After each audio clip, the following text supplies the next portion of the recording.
Bonjour Catel, Bonjour Laurence. je suis contente de faire ça avec toi. Ben moi, je suis ravie que tu m'aies fait cette super proposition. Puis je vois, tu es dehors avec des tuyas derrière, c'est sympa. Je demande, oui, c'est super sympa, Laurence, de m'accueillir chez toi. Ouais, c'est cool. Voilà. Donc on a bien profité de ce moment pour préparer cette petite interview, Catel et moi. Et d'abord, je voudrais, Catel, que tu te présentes, s'il te plaît. Oui. Alors écoute, je suis coach et formatrice en communication positive. Waouh, c'est Et l'air toi? chouette ça. Eh bien, écoute, moi, je suis coach et formatrice et moi, ma spécialité, c'est les changements de vie. Et aujourd'hui, on va aborder un thème pour bi-évolution qui sont gérer ses émotions, enfin vivre ses émotions plus exactement. Et là, on va parler de gestion des émotions ensemble, toutes les deux. Alors, donc, il y a toute une palette d'émotions et j'aurais aimé que tu nous en parles, s'il te plaît. Tout à fait, avec plaisir. Et ben, écoute, du coup, déjà, je vais te donner la définition d'émotion. Ça veut dire ex movere, qui veut dire mouvement vers l'extérieur. Donc, je trouve que ça donne déjà une petite idée de ce que ça va être. Et justement, en fait, une émotion, c'est un message qui a pour objectif de nous mettre en mouvement, de nous faire poser une action. Et le rôle des émotions, c'est de nous signaler tout ce qui est important, tous les comportements qui nous permettent de la gérer, justement. Ouais. C'est comme un voyant dans une voiture, tu vois, qui va nous dire là, il y a quelque chose, c'est comme un tableau de bord et ça va être important d'en prendre conscience. Parfait. Et justement, pour les émotions, on va avoir plusieurs sensations. On va peut-être parfois pâlir, rougir, avoir des palpitations, transpirer ou rire, justement, selon le type d'émotion. Et il va y avoir 4 émotions principales qui vont être des chats qui viennent excusez-moi. Donc, il va y avoir la joie, la colère, la tristesse et la peur. Ouais. Et voilà, ces émotions-là, on va voir un petit peu plus en détail. La joie, eh ben, c'est l'état naturel de l'humain et c'est l'état dans lequel on aime le plus être et c'est ce qui nous permet d'avancer. Ça va être envie de vivre des choses avec quelqu'un, de progresser, de partager toutes ces choses. Voilà. C'est l'émotion qu'on préfère en général. Il va y avoir la colère. C'est souvent l'émotion la moins acceptée, la plus réprimée et elle sert à repousser en général. Ça permet de mettre des limites, de chasser des individus, de défendre ses valeurs ou son territoire, choses comme ça. J'ai un chat, mais bon, c'est pas grave. Ensuite, il va y avoir la tristesse. Là, c'est plutôt lié à une perte. Ça peut être un être cher, un travail, un projet, selon les cas. Et là, la fonction de cette émotion, c'est de le lâcher. Elle va être utile du coup pour faire son deuil, passer à autre chose, pour aller vers le renouveau. Pour aller vers de nouveaux projets. Donc, ça peut être un peu difficile, mais c'est un moment où on va se centrer sur soi pour dépasser la douleur. Oui, puis la tristesse, c'est aussi un moyen de dire c'est la fin de quelque chose. Notre corps le sait déjà, à nous de l'intégrer, c'est la fin de quelque chose, mais la fin de quelque chose, ça veut toujours dire une nouveauté, quelque chose de nouveau qui vient par la suite. Voilà. Donc, émotion importante également. Ensuite, il va y avoir la peur. C'est une émotion d'anticipation en général qui est liée à la perception d'une situation qui nécessite de la prudence. Et donc, l'objectif de la peur, c'est de nous faire reculer. Mais généralement, très peu de peurs sont réelles. La plupart sont plutôt imaginaires. Je crois que vous l'avez devenu. 95%, je crois. Voilà, 95% des peurs sont imaginaires. Donc voilà, c'est juste ça pour réussir à gérer cette pression. Et le but, c'est plutôt de se préparer intelligemment à un danger. Et le but, le courage, en fait, on dit que c'est pas dominer sa peur, c'est pas d'éviter la peur, d'annuler, mais plutôt justement de dominer sa peur. Ouais. Ok, ouais, c'est vrai, il faut du courage. Voilà. Et du coup, on l'a vu, le but des émotions, c'est essentiellement d'être des messagers pour nous informer lorsqu'un besoin est satisfait ou non. On ne va pas dire qu'une émotion est positive ou négative, mais plutôt agréable ou désagréable. Et on va dire que quand une émotion est agréable à vivre, ça va être que les besoins sont satisfaits, alors que quand une émotion qui est désagréable, c'est que les besoins ne sont pas satisfaits. Et c'est là que ça va être intéressant d'aller voir pourquoi nos besoins ne sont pas satisfaits. Le but, c'est de nous mettre en action. Tout à fait. Ok. Voilà pour déjà cette partie sur la présentation des émotions. Merci beaucoup, Catel. C'était très intéressant. Moi, j'aimerais évoquer avec vous un autre type, une autre méthode, une autre façon, on va dire, de voir les émotions. Et pour ça, je vais vous parler en fait, de la cristallisation des émotions. Donc, et du fait que lorsqu'on vit une émotion et qu'on la refoule, on va la cristalliser quelque part dans notre corps et ça peut amener à des maladies psychosomatiques. Donc, c'est de plus en plus reconnu par le corps médical. Enfin, voilà. Et je vais vous parler un petit peu de ça. Et pour vous l'expliquer, je vais faire des analogies comme le fait que imaginez que notre corps est un canal dans lequel passe une énergie, donc l'énergie de l'émotion. Ce canal, il a une certaine dimension, d'accord ? Imaginons que ce canal, que l'émotion, ce sont des watts, c'est-à-dire qu'elles ont une certaine puissance, et que ce canal, imaginons, parce qu'on n'a aucune idée, mais puis peut-être même que chacun est différent et que chacun on a un canal différent, mais imaginons, on va partir sur la thèse qu'on peut passer 1000 watts d'émotion. Et oui, je te vois rigoler. Alors, okay. Oui, qu'on peut passer 1000 watts d'émotion. Maintenant, le truc, c'est si on vit une émotion qui fait plus de 1000 watts, ou si on fait passer, enfin, qu'on a une émotion et qu'on la refoule, eh bien, en fait, c'est à ce moment-là qu'on va aller la cristalliser dans notre corps. Alors, d'abord, on pourrait dire, comment on sait combien peut mesurer une émotion ? En fait, c'est vraiment, vraiment propre à chacun. C'est-à-dire que peut-être que si moi, je casse de la vaisselle, je vais faire 500 watts, peut-être que toi, tu vas en faire 1000. Et puis, si c'est la vaisselle de ta grand-mère, peut-être que tu en feras 2000. Voilà, on n'en sait rien. La question, c'est déjà, je la fais passer. Alors, je la fais passer, ça veut dire quoi ? Je la vis. C'est-à-dire que si je suis triste, je pleure. Si je suis en colère, je suis en colère vraiment. Et si j'ai peur, j'ai vraiment peur. Donc, vraiment faire passer l'émotion, ça veut dire la vivre sans passer par le mental. Donc, ça c'est une première chose. Et donc, ces émotions, elles peuvent être variables de l'un à l'autre. Maintenant, on va prendre un exemple. On a une émotion, je ne sais pas, qui fait 1500 watts. On vit l'émotion, mais en fait, on n'est câblé que pour 1000, je le rappelle, dans mon exemple. Et donc, il va nous rester 500 watts. 500 watts qui ne vont pas pouvoir passer. 500 watts qui vont être stockés quelque part dans notre corps. Donc là, il y a différentes théories qui disent que selon les émotions, ça va être stocké plutôt sur les reins, sur le foie, sur le cœur, sur les poumons, que sais-je. Voilà. Et là, je vous invite à regarder la littérature là-dessus pour avoir un petit peu plus de détails. Mais c'est très intéressant de voir si vous avez justement des maladies ou des choses. Alors, le maladie, dans le langage des oiseaux, qui est très, très utilisé par les alchimistes, on dit le mal a dit. Donc, ça veut dire que le mal a dit quelque chose. Donc, j'aime bien cette analogie. C'est ça, il y a beaucoup dans la littérature de personnes qui parlent du fait que selon les zones, on a des douleurs particulières, ça a une signification particulière et c'est généralement très... Ouais.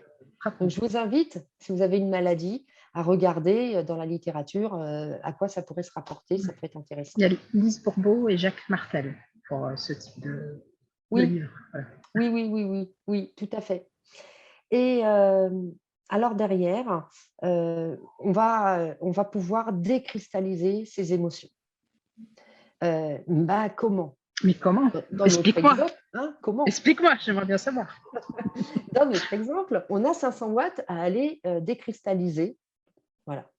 Maintenant, si on continue à bloquer nos émotions, ces 500 watts va se transformer en 600, 700, 800, il va augmenter.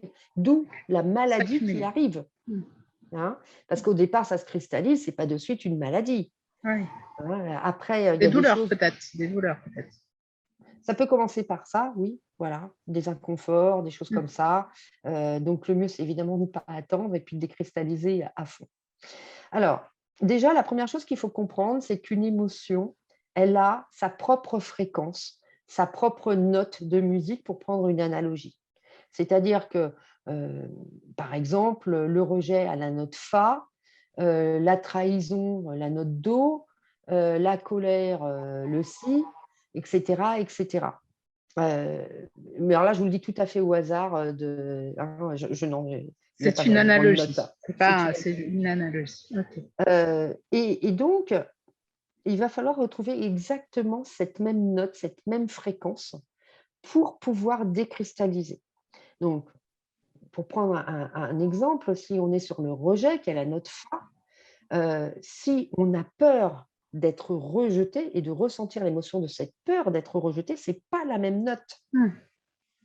Puisque c'est la peur d'être rejeté et pas le rejet en lui-même. Voilà. Et donc, souvent, on peut faire cette erreur-là. Donc, du coup, c'est vraiment le rejet en lui-même. Donc, du coup, pour revivre ça, faut être à nouveau rejeté, quoi. D'accord. C'est un peu ballot, mais c'est comme ça. D'accord. Et, Donc, en fait, est-ce que tu me oui, permets une bien intervention sûr. Donc, ce que j'entends, c'est que quand on a vécu une émotion et qu'on a dépassé notre seuil de tolérance, en gros, il faudrait revivre cette émotion vraiment et la vivre pleinement cette fois-là pour pouvoir redescendre ces sensations et pour décristalliser Décristalliser. l'émotion. Tout à fait, exactement. Donc c'est vraiment le système, sachant que, comme je disais tout à l'heure, notre canal n'était pas assez grand pour tout accepter. Mais maintenant, peut-être qu'on peut vivre une émotion qui fait que 200 watts, mais comme on bloque, ça ne passe pas. Et donc, on cristallise. Voilà. Alors là, dans notre exemple, on a 500 watts à décristalliser. OK. Mais on n'est pas obligé de décristalliser les 500 watts d'un coup. On peut décristalliser 100, puis 200, puis peut-être un jour 1000, par des petits rejets, puisque c'est notre exemple avec la note Fa, par des petits rejets vécus, je ne sais pas, par notre boucher. Il n'a pas accepté ma demande de viande quand même, c'est dingue ça. Je me sens rejetée. Ouais, je me sens rejetée. Ouais, mais enfin, il y a des gens, ils vont le prendre comme ça. Hein. Ouais. Voilà. Parce que justement, ils ont une sensibilisation à ça. Et du coup, ils vont vivre ça. Et donc, par des petites scénettes comme ça de la vie, plutôt que de se dire et de mentaliser, non, c'est rien, vivre vraiment le truc, quoi. Et se dire, bon, ok, là, il m'a rejeté, ça me fait quoi? Non pas de se demander, ça me fait quoi, mais de vivre ce que ça vous fait, sans vous poser la question, voilà, de travailler là-dessus. Et puis, petit à petit, ça va se décristalliser. Et puis, pour arriver à une guérison. Donc, il y a une question de libération. Maintenant, il y a une chose qui est quand même importante, c'est que nous, on est dans une société où on est conditionné dès notre plus jeune âge à gérer et à garder nos émotions et à ne pas les montrer. On entend souvent quand on est enfant, allez, tu vas pas pleurer pour ça, c'est rien. Sois fort, t'es pas une lopette. C'est encore plus fort pour les garçons. C'est clair. C'est les garçons. Voilà. Mais aussi chez les femmes, mais chez les garçons, c'est encore plus fort. Et donc, du coup, ce que je vous invite à faire, c'est quand vous avez un enfant, c'est vraiment de le laisser vivre son émotion. On peut débriefer, en parler plus tard si on veut, mais sur le moment, laissez-le piquer sa colère. Laissez-le pleurer comme il a envie de pleurer. Parce que c'est naturel de ressentir les émotions que l'on ressent. Et on voit bien, les petits-enfants, ils passent d'un état à un autre d'une rapidité de rire que aux même larmes. nous, on ne comprend pas. Parce que nous, on a été formatés comme ils vont l'être probablement, et qu'aujourd'hui, on arrive à gérer ses émotions. Mmh. Et en fait, moi, je souhaite plutôt qu'on ne soit pas dans la gestion, mais dans la libération au moment dit. Et après, on peut utiliser certaines techniques de libération émotionnelle. Alors, je sais qu'Atel, tu vas nous en proposer quelques-unes. Donc ça, OK. c'est cool. Mais avant, je voudrais vous donner un moyen gratuit de libérer vos émotions. Et ce moyen gratuit, c'est de lire des livres, d'écouter de la musique ou de regarder des films, des séries, enfin peu importe, des documentaires. Et il arrive que quand on se plonge vraiment dans ce qu'on lit, dans ce qu'on écoute ou dans ce que l'on regarde, que l'on vive des émotions. Et moi, comme je dis, bah, c'est gratuit, quoi. Tout à fait. Mais en plus, c'est une façon simple et efficace. Et je sais qu'on en a parlé récemment. Moi, je sais que mes enfants, ils se moquent de moi des fois quand je pleure facilement dans des films. Pareil. Surtout dans des films où pour eux, il n'y a pas d'émotion particulière à avoir, mais j'ai cette sensibilité qui finalement me permet de ressortir la Mm. tristesse facilement Ouais, et tant mieux. Et tant ouais, mieux. c'est Donc, ça. c'est plutôt une force en fait, et non pas Ouais. Mais foutez-nous la paix, laissez-nous exactement. chialer. Et montrer sa vulnérabilité, c'est une force au C'est contraire. une grande force et là, je te rejoins, mais tellement Catel. Alors, surtout qu'en plus, on sait que le cerveau ne fait pas la différence entre le réel et l'imaginaire. Donc, ces peurs-là, ou ces colères, enfin, ce que vous allez ressentir en écoutant, en lisant ou en voyant quelque chose, en fait, c'est c'est c'est vécu comme si c'était pour de vrai par le cerveau. Oui, c'est ça. Donc du coup, ça décristallise et en plus, ça ne nous est pas arrivé à nous. Donc c'est top, Oui, c'est ça. En fait, tant mieux. voilà.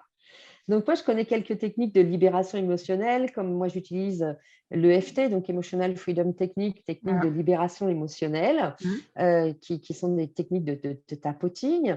Et toi, Catel, qu'est-ce que tu utilises dans tes séances? Alors, moi, dans mes séances, une des techniques que j'utilise le plus, j'en propose plusieurs, mais il y en a une que j'aime beaucoup, c'est la technique de faire écrire, enfin, d'écrire une lettre où on se lâche déjà beaucoup sur tout ce qu'on ressent. Alors, ça peut Mm. être la colère, mais ça peut être aussi d'autres émotions. Tu vois. Du coup, la personne, je lui propose d'aller jusqu'à... Ton chat qui bouge. Mais vire-le, boucha. Il bouge de là. Il veut pas. Bien. Ah non, non, ça Pas m'étonne grave. pas. On va faire comme ça. Excuse-moi. Donc, je fais écrire une lettre où la personne, Oui, elle se lâche, elle peut me mettre des insultes ou des choses comme ça. Et des fois, si elles ont du mal à savoir ce qu'elles veulent dire, peuvent commencer la lettre en disant je t'en veux parce que. Et que ça aide à sortir tout ce qu'il y a en nous. Parce que le problème, c'est que si on garde en soi, c'est pas bon. Et comme tu dis, ça peut créer à long terme des maladies. Donc, je leur fais sortir ça. Et dans un deuxième temps, on va étudier la lettre, voir ce qui est factuel ou pas. Généralement, il n'y a presque rien de factuel. Ça, c'est ouais. un autre détail. On va chercher quels sont les sentiments de la personne. Alors, Si c'est de la colère, explique-nous un petit peu ouais, ce que c'est, qu'est-ce que c'est que des choses factuelles pour nos factuel. Alors, tout ce qui est téléspectateurs. observable. Par exemple, si tu es agacé parce que ton fils laisse ses affaires par terre, euh, ça va être, je vois des affaires par terre. Ça, c'est factuel. Oui, C'est, voilà, où il y a trois t-shirts par terre, tu vois, exact. un truc comme ça. C'est ça, dans ce sens-là, où c'est factuel. Donc, généralement, dans ces lettres-là, pour être honnête, il y en a assez peu. Mais bon, c'est pas grave, c'est quand même quelque chose d'intéressant. Parce que justement, généralement, moi, je fais réécrire la lettre après en version CNV, c'est communication non violente, avec le fameux EOSBD, c'est Ouais. observation, sentiment, besoin, demande. Ce qui fait que la lettre, à la fin, qui faisait souvent 4 pages, elle finit par une demi-page. Ça permet mais ça permet en fait à la personne d'identifier en fait dans la lettre d'origine où elle a sorti tout ce qu'elle avait, de voir que finalement il y a assez peu de choses factuelles. Ça lui permet de prendre ce Eh oui. recul-là, de se rendre compte qu'elle ne se rendait pas forcément compte de ses sentiments et du coup de les identifier. Je lui fais des propositions si elle ne les trouve pas elle-même. Elle, je fais plutôt les femmes, c'est pour ça. Et du coup, je l'aide à sortir ce qu'elle a en elle par rapport à ses sentiments. Et puis après, on essaye d'identifier quels sont les besoins non satisfaits qu'il y avait derrière ces sentiments. Voilà. Et en dernier, la demande. Donc voilà, ça c'est une technique que j'aime beaucoup faire en coaching, Super. que je trouve très efficace. Donc, voilà, Ouais. je la partage et mes coachés aiment beaucoup. Après, j'ai d'autres techniques pour extérioriser la colère qui vont être très variées. Il va y avoir quelque chose comme, alors je dirais plutôt par exemple aller en forêt et crier, ou alors tu vois, des choses comme ça, mais pour s'aider à vraiment sortir toute cette colère. C'est vraiment un truc, au début, on n'ose pas trop le faire. Une fois qu'on le fait, on se sent tellement mieux. Ouais. Une autre technique que j'utilise et que j'ai moi-même pas mal utilisée, c'est que, par exemple, moi, quand j'ai des verres ou des assiettes qui sont un peu cassées, mais que voilà, bah, je les garde. Et quand j'ai l'occasion, quand j'ai une émotion particulière, voilà, un truc comme ça, je les garde de côté, tu vois. Et si vraiment j'ai quelque chose à sortir, à extérioriser, ou je le fais faire à mes coachés, et ben, on va à mon sous-sol et on va casser les assiettes ou des verres, des choses comme ça. Tellement, tellement.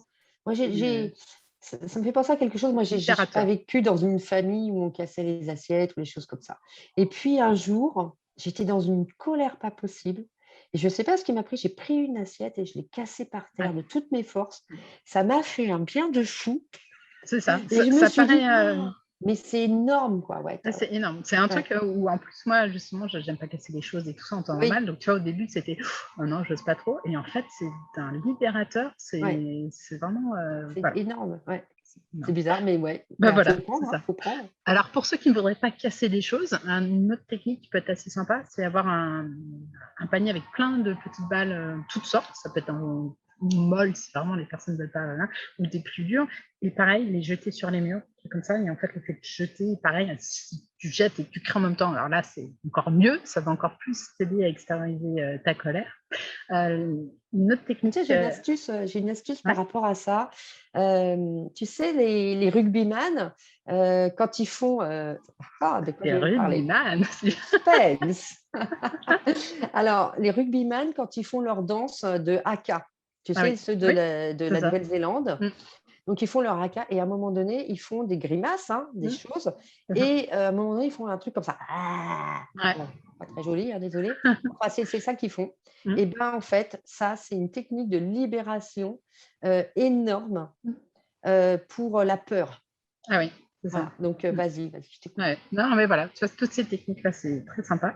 Ouais. Après, une autre technique de l'objet symbolique, Mmh. c'est par exemple, tu prends un objet, alors ça peut être un petit personnage, ça peut être un coussin, ça peut être n'importe quoi, et tu vas le placer quelque part et tu vas lui parler, lui dire tout ce que tu as sur le cœur. Pareil, tu vas le faire verbalement, et après, tu peux même en faire tout ce que tu veux, c'est-à-dire que tu peux prendre une batte de baseball, le taper, voilà, pour sortir D'accord. tout pareil, tout ce que tu as dessus.